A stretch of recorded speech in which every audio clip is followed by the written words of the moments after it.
Dia de Muertos 2023 event is starting around the world in Pokemon Go, and we gotta talk about the tips. Let's get into it. So this event is gonna be short, November 1st at 10 a.m. to November 2nd at 8 p.m. Only 2 days. Bonuses to the event, lure modules and incense will be lasting 90 minutes, as well as we'll have the bonus of 2 times catch candy. Also, if you are in Latin America and the Caribbean, you will also get bonus candy for transferring Pokemon, and you'll notice this, Latin America gets a lot of special bonuses during this event. We'll also see Pokestop showcases during the whole event for the Pokemon Duskull, as well as spawns in the wild for Sunkern, Sableye, Roselia, Cempasúchil Crown Duskull, Drifloon, Litwick, and rare spawns for the new Cempasúchil Crown Cubone, Yamask, and Phantom. Note, if you're in Latin America or Caribbean, you'll be seeing these spawns more often. Also, we'll have exclusive spawns off of lures and incense during this event. Those include Sunkern, Sunflora, Houndour, Sableye, Roselia, Cempasúchil Crown Duskull, Drifloon, Cempasúchil Crown Cubone, and Orange Flower Flabebe. Of course, more common in Latin America. 1-star raids during the event will be Cempasúchil Crown Cubone, 3-star raids will be Azumarill, Umbreon, Hariyama, and Bombardier, 5-star raids will be Darkrai, and Mega raids will be Mega Banette. We'll also see exclusive avatar items you can check out in the shop, as well as new stickers you can get in the shop. Now, we also have some exclusive field research tasks during the event. You'll be able to get encounters with Sunkern, Drifloon, Litwick, Cubone with the Cempasúchil Crown, and Alolan Marowak, all from field research. I don't know what the tasks are yet at the time of making this video, so just check the link below to LeakDuck where they will outline them for you. With the event details out of the way, let's get right into the tips, starting with what are going to be the best spawns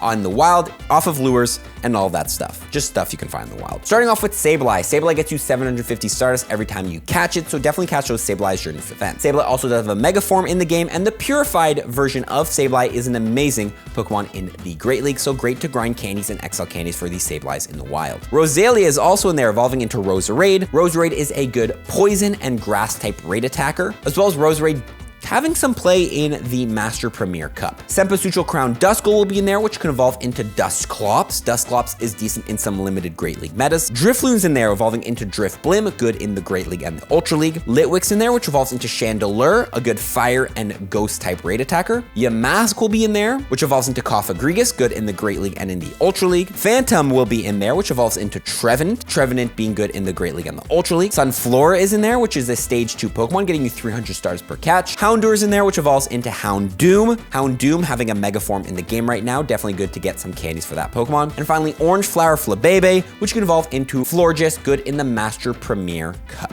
Whew, a lot of great spawns off of lures and incense. You're gonna be having fun, mainly if you're in Latin America, because the spawns are better. Let's go into the raids though. What are the best raids during the event? We have a Azumarill in there. Azumarill is a great Great League Pokemon. Good to get one for the Great League if you need one. Umbreon's also in there, which is good Great League Pokemon, as well as good in the Ultra League as a hundo. So if you need a quick Umbreon for the Ultra League just to use right now, you can grab one of the 3-star raids. Bombardier is also in there, which is decent in the Ultra League. In the 5-stars, we'll see Darkrai. Darkrai is a good dark type raid attacker, and you can even use it as a ghost type raid attacker. And finally, Mega Banette's in there, which is the number 2 overall ghost type raid attacker. Definitely great to raid if you need one. Now, there's a lot of great spawns like we mentioned during this event, so how do we grind a lot of candy for them during this event? Number 1, using Pineapple Berries. Regular Pineapple Berries will multiply a catch gain by 2 and Silvers by 2.34. You can also Mega Evolve a Pokemon. If you don't know when you Mega Evolve a Pokemon, any Pokemon you catch that shares a type with that Mega, you'll get extra candy, XP, and XL candy for catching those Pokemon. During this event, I would probably recommend Mega Evolving something like a Mega Sableye or a Mega Gengar. Reason being, there's a lot of ghost type Pokemon during this event spawning, like Yamask, Sableye, Litwick, Phantom, etc. You're just gonna wanna have a ghost type active to get the most candies for those Pokemon. But if you do care about candies for something different like Roselia, you can Mega Evolve a,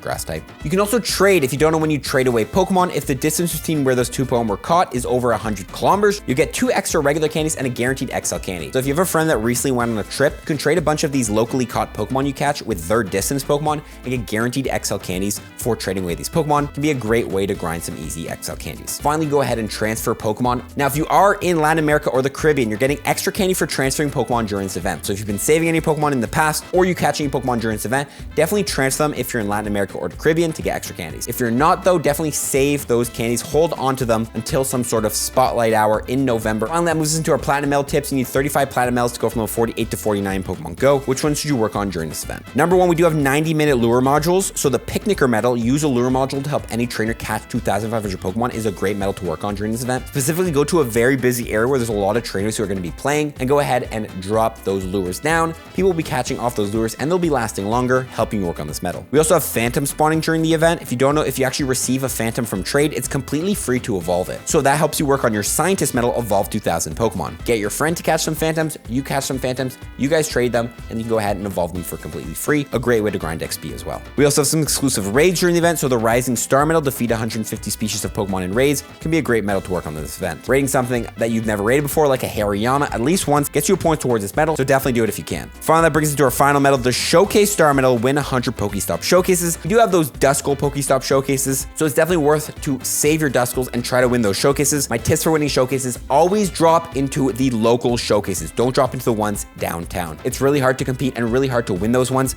You're much better off driving out of the city a little bit, finding a showcase there and trying to win it. My final tip for this event is going to be one that's pretty obvious actually, but go to Latin America or the Caribbean if you can for this event. I know for some of you it's impossible, but if you live in like southern US, you can take, a day trip down to Mexico to play some Pokemon Go. It can be very worth it during this event. The sponsors can be so much better in Latin America and the Caribbean, so it's definitely gonna be worth to just drive down there if you can for a day trip, play this event. It'll just be a much better event experience, and if it's not too far for you, why not? You might even actually get some on like the border. You might not even have to go into the country. And guys, that is it. That is the Dia de Muertos 2023 event. Honestly, a decent event, mainly if you live in Latin America or the Caribbean. If not, the spawns are just like pretty light, but try to get that new Cubone with the costume if you want, and follow for more tips. Peace.